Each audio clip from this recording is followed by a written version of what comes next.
Good afternoon everyone. তো তোমরা সবাই কেমন আছো? আজকে আবারও একটা নতুন ব্লগ নিয়ে তোমাদের সাথে শেয়ার করতে চলে এসেছি। তো দেখো, মা আর মেয়ে দুজনে বেরিয়ে পড়েছি। যেহেতু হচ্ছে অফ সাইডে যাবো, তার জন্য এই রেল লাইন পেরিয়েই যাই। তো রেল লাইন পেরিয়ে আমরা মেন রাস্তায় গিয়ে একটুখানি অপেক্ষা করার পরে দেখি মা আর বোন আসছে, সেই টোটোতেই আমরা দুজনে উঠে পড়ি। তো আজকে যাব হচ্ছে ইস্কন মন্দির, মানে ডুমজুড়ে ইস্কন ও নীলাঞ্জনা পার্কে। তো আমরা সবাই মিলে পৌঁছে গেছি। তো এখানে একটুখানি হাঁটলেই পার্কটা। তো পার্কে গিয়ে প্রথমেই হচ্ছে আমরা টিকিট কেটে নিই, যেটা ছিল আগে মাথা পিছু 10 টাকা, তো এখন সেটা মানে হয়ে দাঁড়িয়েছে 20 টাকা করে।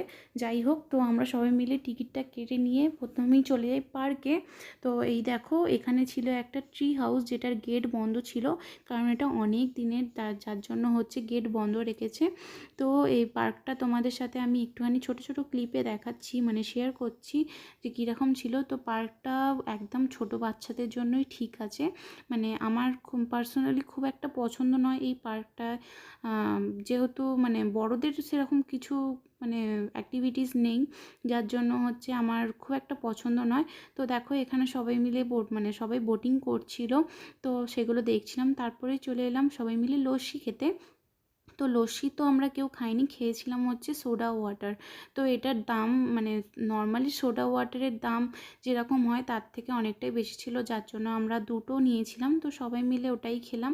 খেয়ে হচ্ছে চারপাশটা একটু ঘুরে ঘুরে দেখছিলাম, মানে এখন কি চেঞ্জেস হয়েছে না হয়েছে, কারণ আমি অনেকবার শুনেছি এখন নীলাঞ্জনা পার্ক চেঞ্জ হয়ে গেছে। তো তার জন্য দেখছিলাম যে কি চেঞ্জ হয়েছে। তো সেরকম তো আমার কিছু চোখে পড়েনি। তো তার জন্য সেখান থেকে তাড়াতাড়ি ওখান থেকে মানে বেরিয়ে চলে আসি, সন্ধেও হতে চায় তার জন্য। তো দেখো, এখানে একটা সুন্দর মানে কি সুন্দর ফোয়ারা পড়ছে, শিব ঠাকুর আছে, তো এইটার সামনে ছবি তুলতে বেশ ভালো লাগে। তো তারপরে দেখো, যেহেতু সেদিনকে ছিল রাখি পূর্ণিমা, তো আমার বোনকে আমি রাখি পরিয়ে দিচ্ছিলাম। আর রাখি পরানোর টেকনিক দেখো, একটা সুতো দিয়ে টেনে বেঁধে ওকে চাক করে রাখিটা পরিয়েছি, কারণ আমি রাখির সুতো খুলতে পারিনি। তো গিফট চাইছিল, তার জন্য ওকে আমি একটা চকলেট দিলাম। আর চকলেট দেওয়ার সময় ওকে বলে দিতে হচ্ছে যে তুই আমাকে থ্যাংক ইউ বল।